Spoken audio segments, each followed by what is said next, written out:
இந்தியாவிலே இல்லாத ஒன்றை நம்முடைய முதலமைச்சர் அவர்கள் ஆணையிட்டிருக்கிறார்கள்.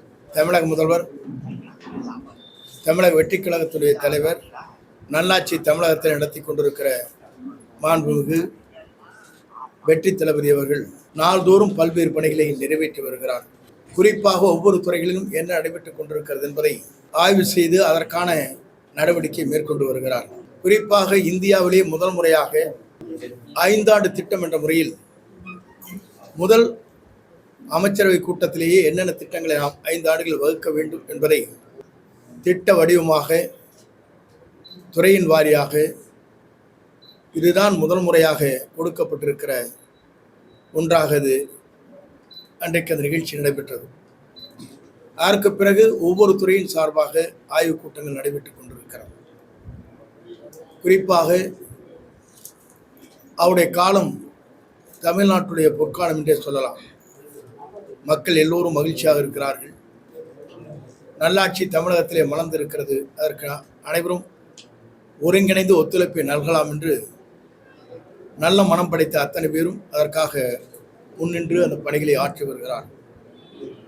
தொழிலதிபரிலிருந்து சந்திக்கின்ற அத்தனை அமைப்பை சார்ந்தவர்களும் அவரை சந்தித்ததற்கு பிறகு வெளியே வருகிற போது அனைவரும் இப்படிப்பட்ட ஒரு முதலமைச்சர், புரட்சித் தலைவர் அம்மாவுக்கு பிறகு நாங்கள் காணவில்லை. எளிமையான முறையில் மக்களை சந்திக்கிறார். நாம் கூறுகின்ற அனைத்து கோரிக்கைகளும் மனதில் ஏற்றி என்னென்ன நடவடிக்கை மேற்கொள்ளலாம் என்பதை எங்களிடத்திலே சொல்லுகிற போது எங்களுக்கு பெரும் மகிழ்ச்சியை தந்தது என்று குறிப்பிட்டார். ஆகவே அவருடைய நடவடிக்கை தமிழகம் இந்தியாவிற்கு ஒரு வழிகாட்டியாக திகழ வேண்டும் என்ற நோக்கத்தோடு தான் அயராது காலை 10 மணி என்று சொன்னால் கோட்டையிலே அவர் கார் வந்து நிற்கும். சரியாக மாலை 5 மணி வரையிலும் தங்கள் பணிகளை ஆற்றி வருகிறார். அது மட்டுமல்ல, பல்வேறு இடங்களில் சென்று ஆய்வுப் பணிகளும் மேற்கொண்டு வருகிறார். ஆகிய ஒரு வரலாற்றை படைக்கின்ற எதிர்காலத்தில் தமிழ்நாட்டுடைய மக்கள் நலன் கருதி எல்லோரும் மகிழ்ச்சியாக இருப்பதற்காக பல்வேறு திட்டங்களை தமிழகத்திலே கொண்டு வருவதற்காக அயராது உழைத்துக் கொண்டிருக்கிறார் என்பதை நான் இந்த நேரத்திலே தெரிவித்துக் கொள்கிறேன். குறிப்பாக நெடுஞ்சாலைத்துறையின் மூலமாக தர கட்டுப்பாடு ஆய்வகம் 47,01 நெடுஞ்சாலைத்துறையின் சார்பாக தர கட்டுப்பாடு 47,01 லட்சம் என்ற முறையில் இன்று 2 கட்டிடங்களை நாங்கள் திறந்து வைத்திருக்கிறோம். மாலை முழுவதும் பல்வேறு இடங்களே இது போன்ற கட்டிடங்களை திறந்து வைக்கின்ற போது மொத்தமாக 12,66 லட்சம் ரூபாய் மதிப்பில் அனைத்து பணிகளும் 19 பணிகளை நாங்கள் திறந்து வைக்க இருக்கிறோம் என்பதை முதலுடைய நல்லாட்சியோடு அந்த பணிகள் நடைபெற்றுக் கொண்டிருக்கிறது என்பதை நான் மகிழ்ச்சியோடு நான் தெரிவித்துக் கொள்கிறேன். மாலை நெடுஞ்சாலைத்துறையின் சார்பாக இங்கே கோசனம் பகுதியில் தர கட்டுப்பாடு ஆய்வகம் 45 லட்சம் ரூபாய் செலவில் அதுவும் அங்கே திறக்க இருக்கிறோம். நெடுஞ்சாலைத்துறையின் மூலமாக 3 பணிகள் நிறைவேற இருக்கிறது என்பதை மகிழ்ச்சியோடு நான் தெரிவித்துக் கொள்கிறேன். நன்றி. தமிழ்நாட்டில் நேற்று வந்து ஒரு 35 வட்டாட்சியர் அலுவலகங்களில் சோதனை இல்லை, எல்லா துறைகளும் ஆய்வு நடைபெற்றுக் கொண்டிருக்கிறது. வருவாய்த்துறை மட்டுமல்ல, உள்ளாட்சித்துறை, நகராட்சி, பேரூராட்சி, ஒவ்வொரு துறையின் அனைத்து இடங்களிலும் ஒரே நேரத்தில் ஆய்வுப் பணிகள் மேற்கொள்ளப்பட்டு வருகிறது. தாக்கம் குறித்து ஒவ்வொரு மாநில அரசுகளும் வந்து கண்காணிப்பில் ஈடுபட வேண்டும், அதற்குண்டான முன்னெச்சரிக்கை நடவடிக்கைகளை வந்து முன்கூட்டியே தொடங்க வேண்டும் சொல்லிட்டு உள்துறை அமைச்சகம் வந்து போன வாரம் வந்து ஒரு அறிவிப்பு வெளியிட்டிருக்கு சார். பேரிடர் மீட்புத்துறை சார்பில் என்ன நடவடிக்கை எடுக்கப்படுது? எங்களை பொறுத்தவரையிலும் இந்தியாவிலே இல்லாத ஒன்றை நம்முடைய முதலமைச்சர் அவர்கள் ஆணையிட்டிருக்கிறார்கள். இதை ஆய்வு செய்வதற்கு சிறந்த வல்லுநர் குழு அமைக்கப்பட்டிருக்கிறது.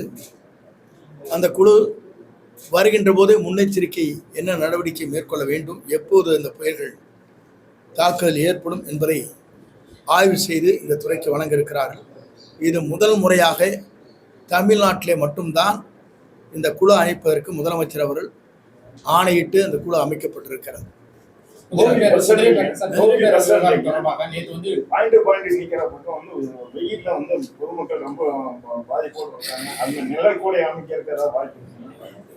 பொறுத்திருந்து பாருங்க. தமிழகத்துல 717 டாஸ்மாக் கடையில வந்து மூடிட்டாங்க. மூடின பிறகு தற்பொழுது FL2 மதுக்கான கடைகளும் அதிகமா இருக்குது. இப்போ வந்து உணவகத்துடன் கூடிய மதுபான கடைகள் ரெஸ்டோ பார் திறக்கிறதுக்கான ஆய்வு பணியில வந்து தமிழக அரசு ஈடுபட்டுறதா இருக்குது சொல்லியிருக்காங்க சார். இது எப்படி பூரண மதுவிலக்கை நோக்கி நாம ஒரு பயணம்? நம்முடைய நோக்கம் பூரண மதுவிலக்கு என்பது ஒன்று. இரண்டாவதாக மக்கள் எங்கெங்கே மது அங்கே இருக்கிற கடைகளை அகற்றப்பட வேண்டும் என்று சொல்கிறார்களோ, கோயில்கள், பள்ளிகள், பேருந்து நிலையங்கள் அனைத்தும் உடனடியாக இப்போது நிறுத்தப்பட்டிருக்கிறது. இது ஒரு வரலாறு, முதலில் தெரிந்து கொள்ள வேண்டும். ஒவ்வொரு அதுக்காக போராடிட்டு இருப்பாங்க. கோயில்காரர் ஒரு பக்கம் போராடுவாங்க, பள்ளிக்கூட குழந்தைகள் ஒரு பக்கம் போராடுவாங்க. போராட்டமே இல்லாமல் முதலே அறிவித்த வரலாறு இதுதான். அதற்கு பிறகு படிப்படியாக நாம் எப்படி நடவடிக்கை மேற்கொள்ள வேண்டும் என்பது நம்முடைய அந்த துறையினுடைய அமைச்சர் தான் அதற்கான பதிலை அளிப்பார்கள். குதிரை பேர விவகாரம் தொடர்பா அதிமுக குதிரை பேரம் எல்லாம் சொல்லிட்டு இருக்க கூடாது. அவர் செய்யாத காரியம் ஒன்றுமில்லை. அவர்களை பொறுத்தவரையிலும் நெஞ்சிலே கை வைத்து சொல்ல வேண்டும். 47 விருதுகளை வைத்துக் கொண்டு ஒரு முதலமைச்சர் ஆகலாம் என்று பாண்டிச்சேரியில் பேசினாரா இல்லையா? நாங்கள் சொல்லவில்லை. இந்திய தமிழ்நாடு முஸ்லீம் லீக் அதனுடைய தலைவர் தெளிவாக சொன்னதற்கு பிறகு அதற்கு எந்த பதிலும் இதுவரையிலும் சொல்லப்படவில்லை. முதலில் தெரிந்து கொள்ள வேண்டும். இன்னைக்கு சொல்றாரு அதெல்லாம் பொய் கீன்னு எல்லாரும் சொல்லிட்டு வந்துட்டாங்களா, வெளியே வந்து பூரா சொல்லிட்டாங்க. இதனால் தான் நாங்கள் வெளியே வருகிறோம், இது எங்களுக்கு பிடிக்கவில்லை. தெற்கும் வடக்கும் ஒன்று இணையப் போவதில்லை, வடதுருவம் தென் துருவம் என்று சொல்வார்களே, அதை போல புரட்சித் தலைவர் எம்ஜிஆர், புரட்சித் தலைவர் அம்மாவுக்கு பிறகு நாம் ஒன்றாக இணைப்பது என்பது என்றைக்கும் வரலாற்றில் இல்லை. அந்த சிந்தனை ஓட்டமே தவறான சிந்தனை என்பதை தெளிவுபடுத்தி விட்டுத்தான் அவரெல்லாம் இங்கே வந்திருக்காங்க. நடந்தாய்வாடி காவிரி திட்டத்தை மீண்டும் செயல்படுத்தணும். அதற்கான பணிகளை நம்முடைய கைத்தறி மற்றும் துணிநூல் கதர்த்துறை அமைச்சர் அவர்கள் டெல்லி சென்று அதற்கான பணிகளை மேற்கொள்ள வேண்டும் என்று வேண்டுதல் வைத்து இருக்கிறார். போன வாரம் இறைய நான் உன்னை சொல்றதுக்குள்ள இன்னொரு பெருந்தரக்கு இருந்தேன். என்ன நீங்கள் 2 வரி வரும் உங்களுக்கு கம்மி இருக்கீங்களே ரொம்ப கேளுங்க. என்ன அதை சொல்லி முடிச்சிடற அப்புறம் கேளுங்க.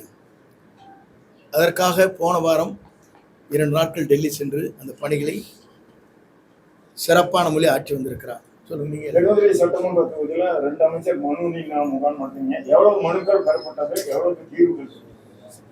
மனுக்கள் வாங்கிய உடனே தீர்வு காண முடியாது. இருங்க, உங்கள் வீட்டில் ஒரு திருமணம் என்று சொன்னால் எவ்வளவு நாட்கள் நீங்கள் எடுத்துக்கொள்கிறீர்கள்? 2 மாதம் இன்விடேஷன் அடிக்கிறீங்க, பொருள் வாங்குறீங்க, அதுக்கப்புறம் உறவினர் அழைக்கிறீங்க, அதுக்கப்புறம் திருமணம் நடத்துறீங்க. அது மாதிரி இது ப்ராசஸ் அப்படிங்கிறது வந்து இதில் 2700க்கும் மேற்பட்டவர் பட்டா கேட்டிருக்காங்க. அதற்கான விரைவான பணிகளை நாங்கள் மேற்கொண்டு வருகிறோம். குடிநீர், சாக்கடை வசதிகள், அது போன்ற என்க்ரோச்மெண்ட்ஸ், இது போன்ற பணிகளை கேட்டிருக்கிறார்கள். கட்டிடங்கள் வேண்டும் என்று அதற்கான நிதிகள் வருகிற போது அதற்கான பணிகள் மேற்கொள்ளப்படும். பட்டாவை பொறுத்தவரையில் நீங்கள் கவலைப்பட தேவையில்லை. பிப்ரவரி மாதத்திற்குள் அதற்கான பணிகள் வேகமாக விரைவாக நடைபெற்று